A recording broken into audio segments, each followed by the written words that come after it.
Pada H-4 Nataru tahun 2025, jalur arus mudik di Terminal Malalayang, Manado mulai terjadi lonjakan penumpang. Pinkan Tulango, petugas posko Nataru di Terminal Malalayang, Manado mengatakan, kenaikan jumlah penumpang ini terjadi pada Minggu pagi 21 Desember 2025. Sementara untuk jalur kedatangan penumpang mendominasi dari daerah Toraja, Sulawesi Selatan. Mendominasi di H-4 ini tentunya keberangkatan di jalur ke Palu maupun ke Gorontalo tetap terjadi kenaikan dari hari-hari sebelumnya. Ada kenaikan 50% untuk Palu yang biasanya ada 3 armada dan hari ini ada 6 armada yang berangkat, dan untuk ke Gorontalo ada 1 kendaraan armada tambahan yang biasanya 3 dan hari ini ada 4 armada. Meski mulai terjadi lonjakan penumpang, tetapi pada situasi keamanan di Terminal Malalayang kondusif terlaksana.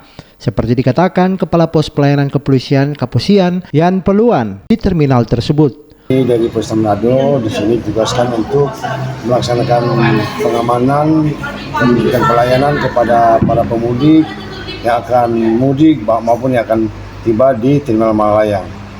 Dan untuk kejadian-kejadian yang menonjol atau yang lainnya sampai saat ini tidak ada.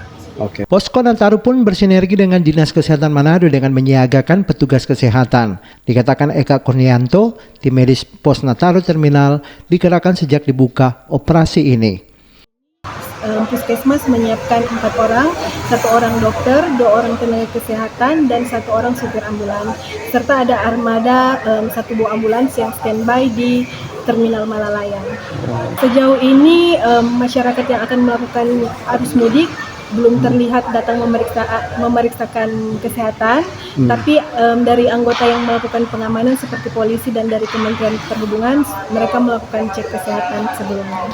Terminal Malalayang Manado yang menjadi pusat kendaraan angkutan antar kota dan provinsi ini sejak dibuka posko arus mudik Nataru pada 18 Desember 2025 kemarin masih dalam pembenahan infrastruktur.